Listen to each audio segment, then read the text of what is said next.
Please welcome the Democratic nominee for president, Vice President of the United States of America, Kamala Harris.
Thank you so very much.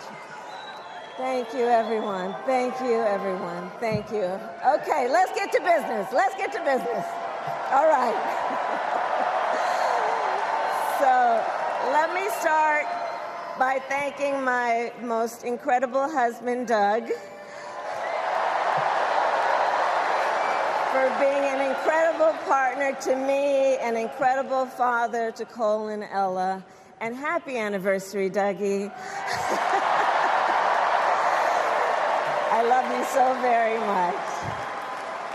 To our President Joe Biden,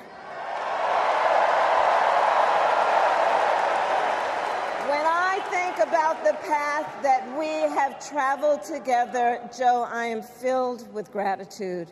Your record is extraordinary, as history will show, and your character is inspiring. And Doug and I love you and Jill and are forever thankful to you both.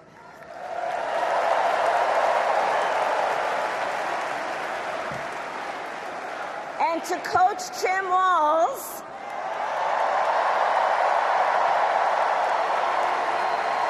you are going to be an incredible vice president.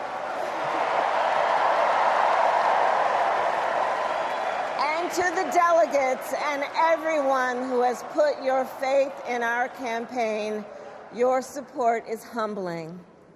So, America, the path that led me here in recent weeks was no doubt unexpected. But I'm no stranger to unlikely journeys. So, my mother, our mother, Kamala Harris, had one of her own. And I miss her every day, and especially right now. And I know she's looking down smiling. I know that. So my mother was 19 when she crossed the world alone, traveling from India to California with an unshakable dream to be the scientist who would cure breast cancer. When she finished school, she was supposed to return home to a traditional arranged marriage. But as fate would have it, she met my father, Donald Harris, a student from Jamaica. They fell in love and got married, and that act of self-determination made my sister Maya and me. Growing up, we moved a lot. I will always remember that big Mayflower truck packed with all our belongings, ready to go to Illinois, to Wisconsin, and wherever our parents' jobs took us. My early memories of our parents together are very joyful ones. A home filled with laughter and music, Aretha, Coltrane, and Miles.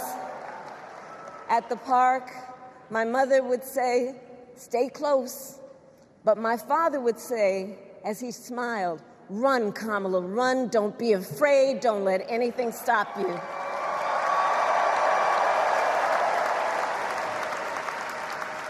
From my earliest years, he taught me to be fearless. But the harmony between my parents did not last. When I was in elementary school, they split up, and it was mostly my mother who raised us. Before she could finally afford to buy a home, she rented a small apartment in the East Bay. In the Bay, you either live in the hills or the flatlands. We lived in the flats. A beautiful working-class neighborhood of firefighters, nurses, and construction workers, all who tended their lawns with pride. My mother, she worked long hours, and like many working parents, she leaned on a trusted circle to help raise us. Mrs. Shelton, who ran the daycare below us and became a second mother. Uncle Sherman, Aunt Mary, Uncle Freddie, Auntie Chris. None of them family by blood, and all of them family by love.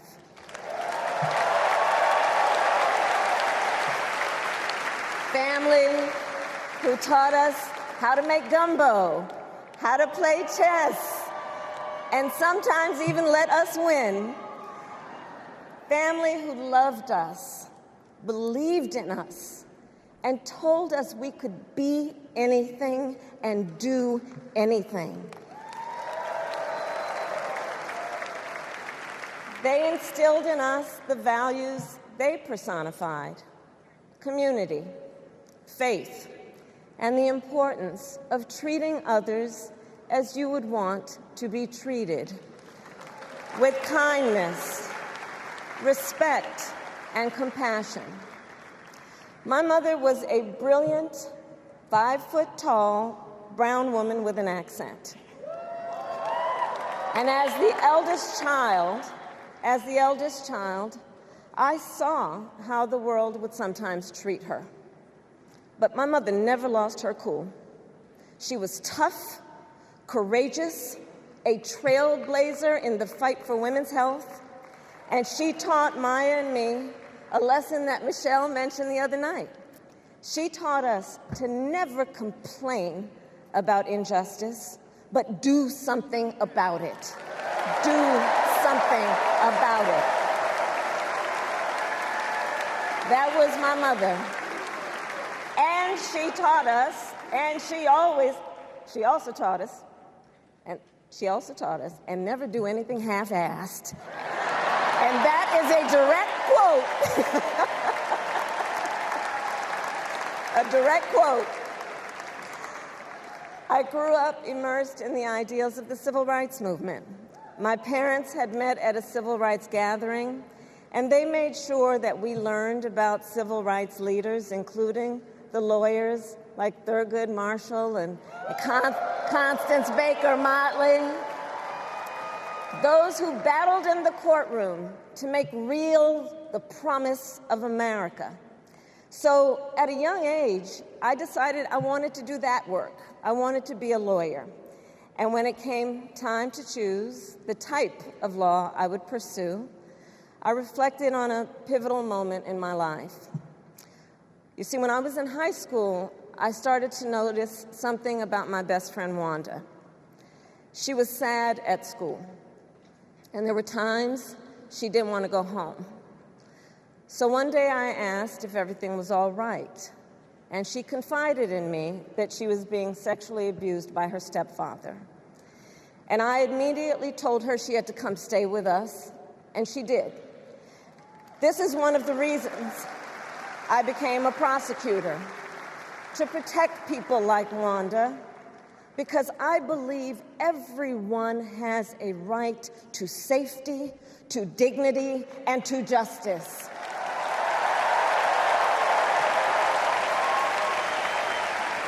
As a prosecutor, when I had a case, I charged it not in the name of the victim, but in the name of the people. For a simple reason. In our system of justice, a harm against any one of us is a harm against all of us.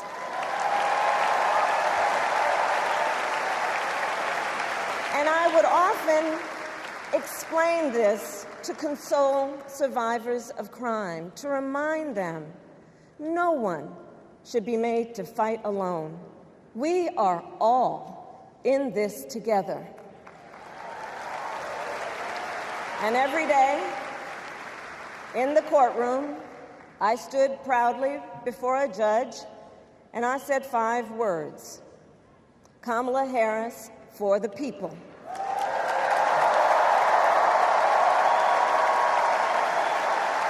And to be clear, my entire career, I've only had one client, the people.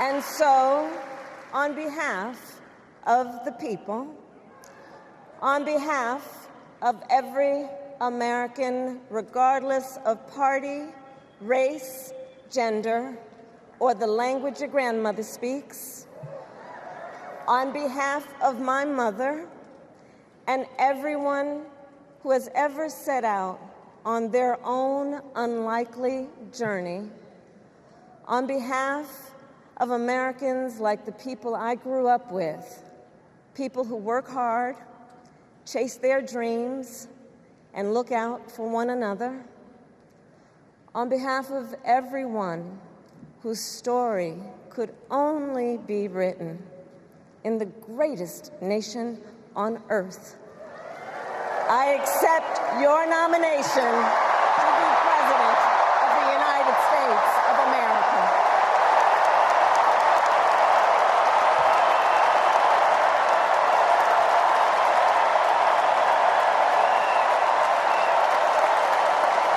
And with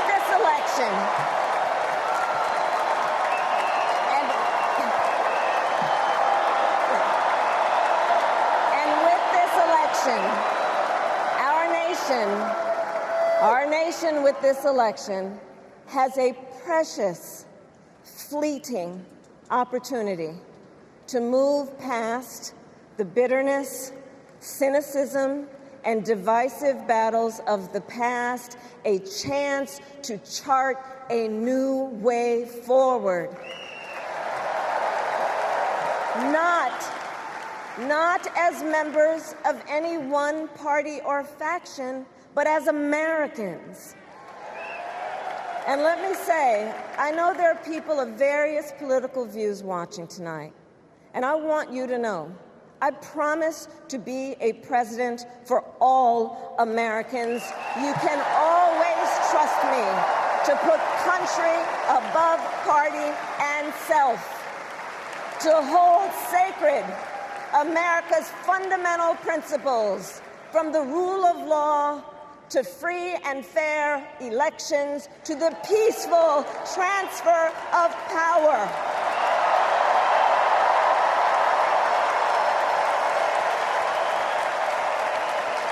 I will be a president who unites us around our highest aspirations, a president who leads and listens, who is realistic, practical, and has common sense, and always fights for the American people.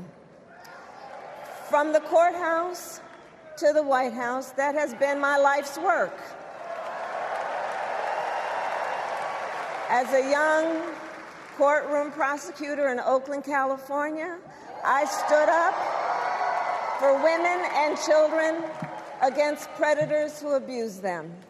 As Attorney General of California, I took on the big banks, delivered $20 billion from middle-class families who faced foreclosure, and helped pass a homeowner Bill of Rights, one of the first of its kind in the nation. I stood up for veterans and students being scammed by big for-profit colleges, for workers who are being cheated out of their wages, the wages they were due, for seniors facing elder abuse. I fought against the cartels who traffic in guns and drugs and human beings, who threaten the security of our border and the safety of our communities.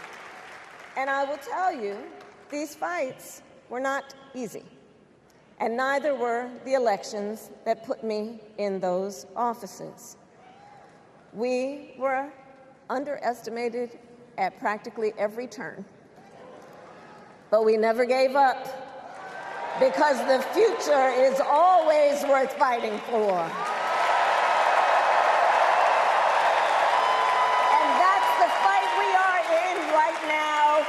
Fight for America's future.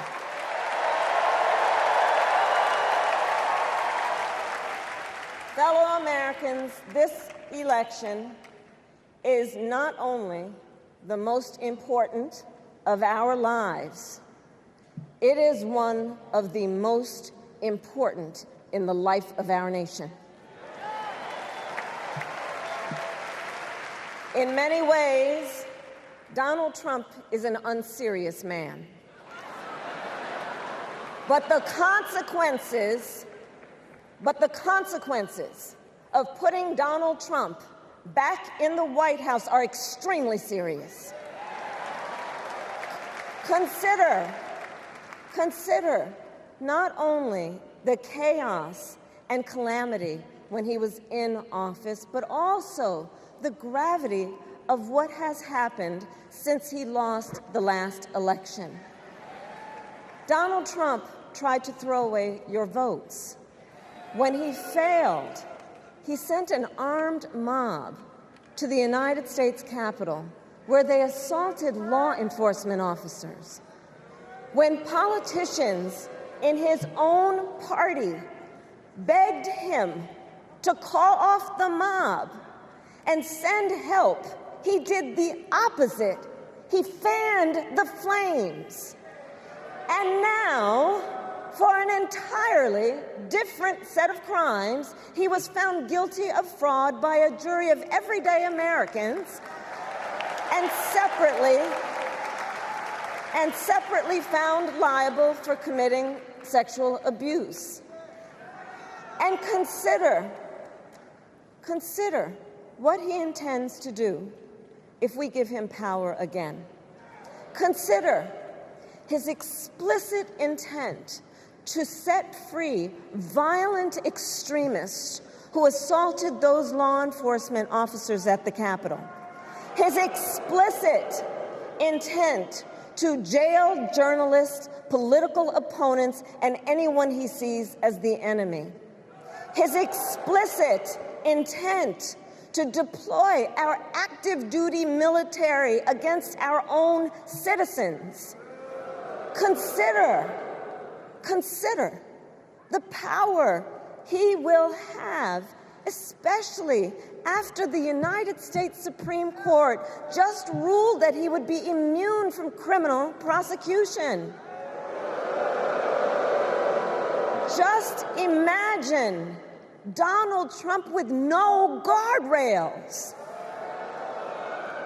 and how he would use the immense powers of the presidency of the United States, not to improve your life, not to strengthen our national security, but to serve the only client he has ever had, himself.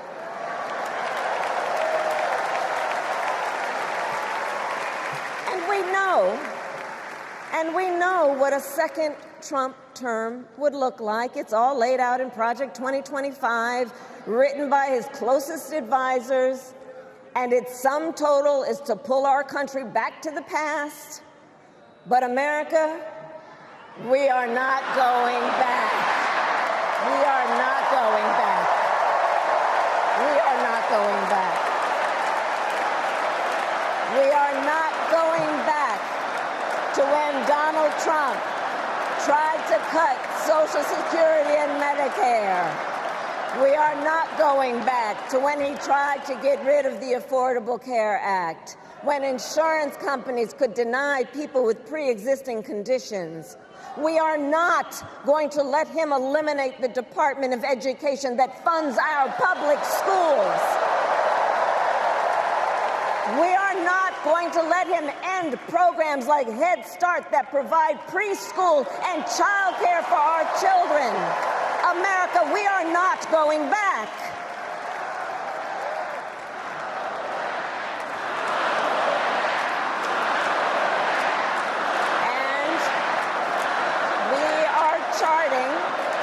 And we are charting a new way forward.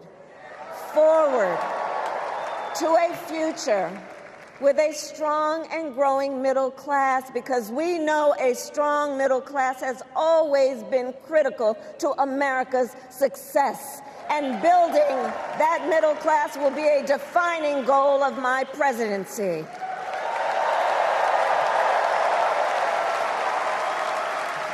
And I'll tell you, this is personal for me. The middle class is where I come from. My mother kept a strict budget. We lived within our means, yet we wanted for little. And she expected us to make the most of the opportunities that were available to us and to be grateful for them. Because, as she taught us, opportunity is not available to everyone. That's why we will create what I call an opportunity economy, an opportunity economy where everyone has the chance to compete and a chance to succeed. Whether you live in a rural area, small town, or big city. And as president, I will bring together labor and workers and small business owners and entrepreneurs and American companies to create jobs, to grow our economy, and to lower the cost of everyday needs like health care and housing and groceries. We will provide access to capital for small business owners and entrepreneurs and founders. And we will end America's housing shortage and protect Social Security and Medicare. Now compare that to Donald Trump, because I think everyone here knows he doesn't actually fight for the middle class. He doesn't actually fight for the middle class. Instead, he fights for himself and his billionaire friends. And he will give them another round of tax breaks that will add up to $5 trillion to the national debt. And all the while, he intends to enact what in effect is a national sales tax, call it a Trump tax, that would raise prices on middle-class families by almost $4,000 a year. Well, instead of a Trump tax hike, we will pass a middle-class tax cut that will benefit more than 100 million Americans.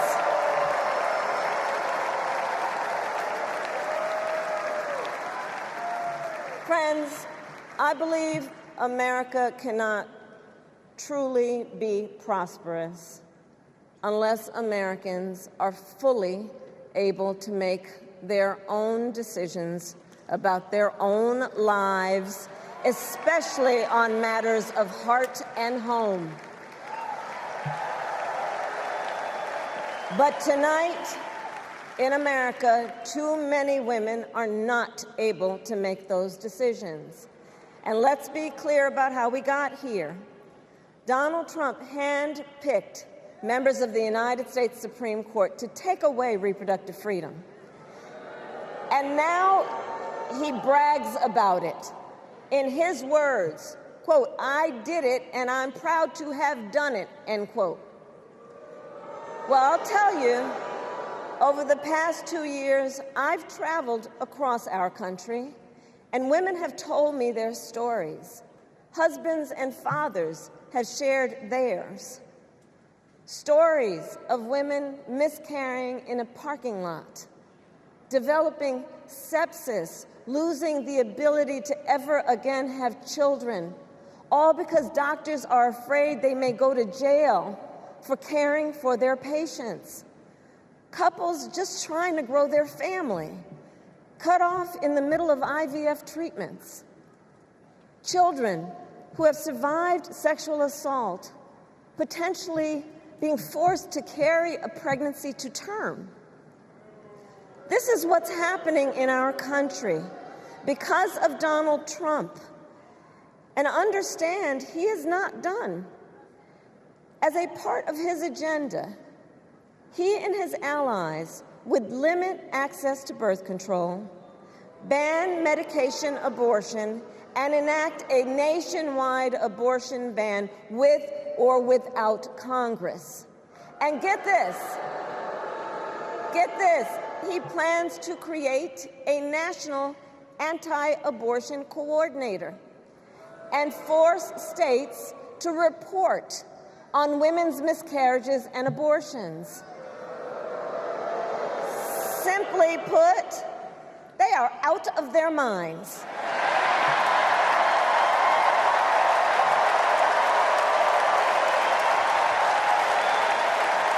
And one must ask, why exactly is it that they don't trust women? Well, we trust women. We trust women. And when Congress passes a bill to restore reproductive freedom, as President of the United States, I will proudly sign it into law.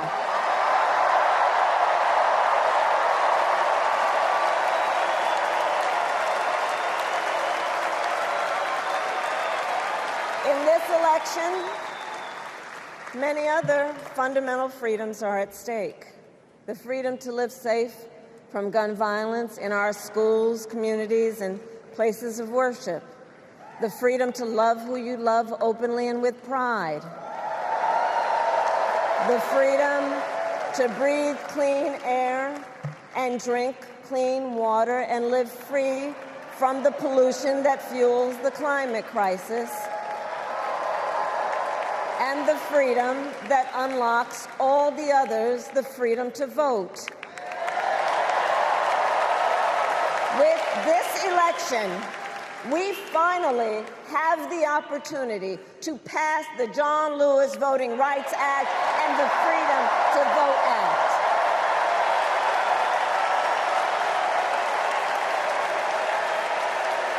And let me be clear. After decades in law enforcement, I know the importance of safety and security, especially at our border. Last year, Joe and I brought together Democrats and conservative Republicans to write the strongest border bill in decades. The Border Patrol endorsed it. But Donald Trump believes a border deal would hurt his campaign. So he ordered his allies in Congress to kill the deal. Well, I refuse to play politics with our security, and here is my pledge to you. As president, I will bring back the bipartisan border security bill that he killed, and I will sign it into law. I know we can live up to our proud heritage as a nation of immigrants and reform our broken immigration system. We can create an earned pathway to citizenship and secure our border.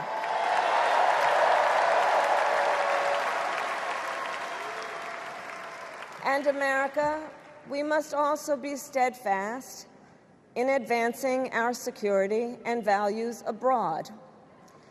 As Vice President, I have confronted threats to our security, negotiated with foreign leaders, strengthened our alliances, and engaged with our brave troops overseas. As Commander-in-Chief, I will ensure America always has the strongest, most lethal fighting force in the world,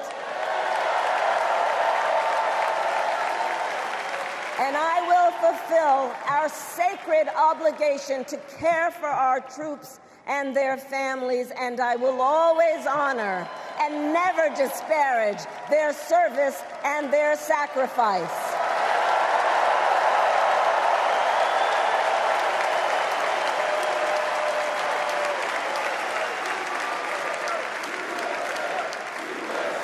I will make sure that we lead the world into the future on space and artificial intelligence, that America, not China, wins the competition for the 21st century, and that we strengthen, not abdicate, our global leadership.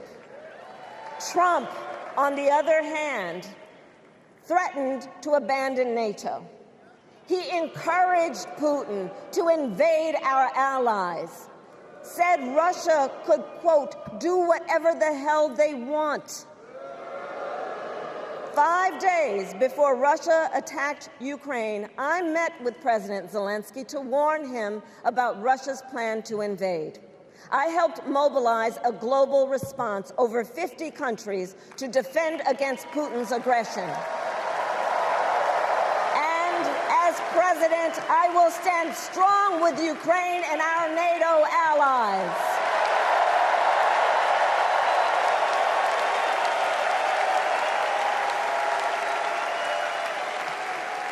With respect to the war in Gaza, President Biden and I are working around the clock, because now is the time to get a hostage deal and a ceasefire deal done.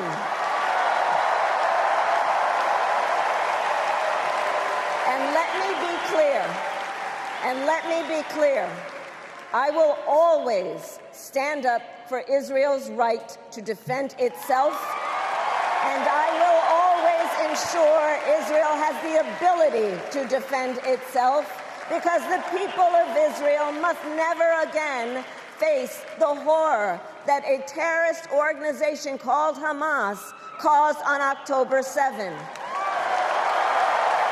including unspeakable sexual violence and the massacre of young people at a music festival. At the same time, what has happened in Gaza over the past 10 months is devastating. So many innocent lives lost. Desperate, hungry people fleeing for safety over and over again. The scale of suffering is heartbreaking. President Biden and I are working to end this war, such that Israel is secure, the hostages are released, the suffering in Gaza ends, and the Palestinian people can realize their right to dignity, security, freedom, and self-determination.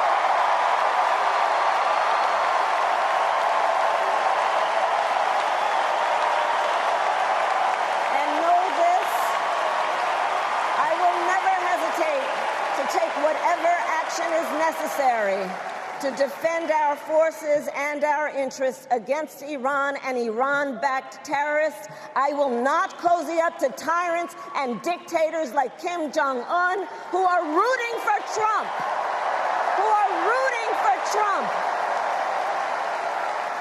Because, you know, they know he is easy to manipulate with flattery and favors. They know Trump won't hold autocrats accountable because he wants to be an autocrat himself. And as president, I will never waver in defense of America's security and ideals, because in the enduring struggle between democracy and tyranny, I know where I stand and I know where the United States belongs.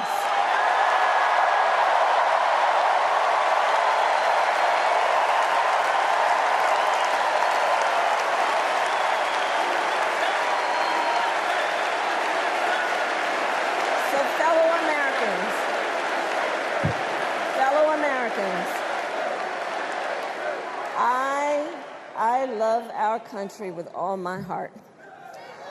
Everywhere I go, in everyone I meet, I see a nation that is ready to move forward, ready for the next step in the incredible journey that is America. I see an America where we hold fast to the fearless belief that built our nation and inspired the world, that here in this country, anything is possible, that nothing is out of reach. An America where we care for one another, look out for one another, and recognize that we have so much more in common than what separates us. That none of us has to fail for all of us to succeed. And that in unity there is strength. You know, our opponents in this race are out there every day denigrating America, talking about how terrible everything is. Well, my mother had another lesson she used to teach. Never let anyone tell you who you are. You show them who you are.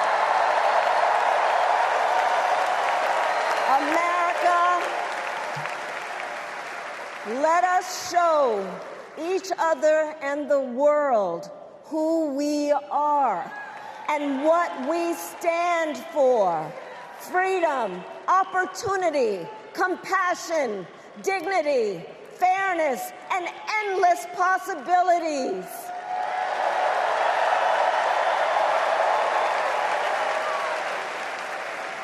We are the heirs to the greatest democracy in the history of the world.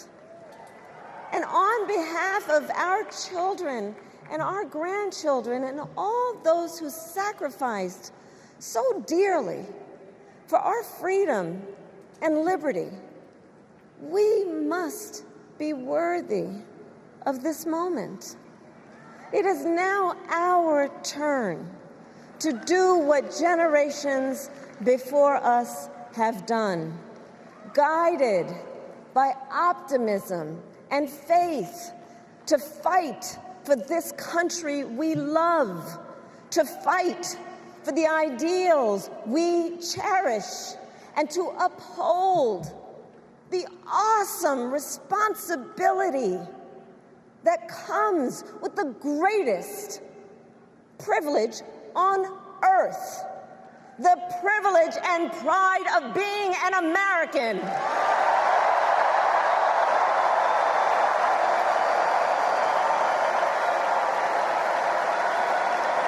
So let's get out there, let's fight for it, let's get out there, let's vote for it, and together let us write the next great chapter in the most extraordinary story ever told.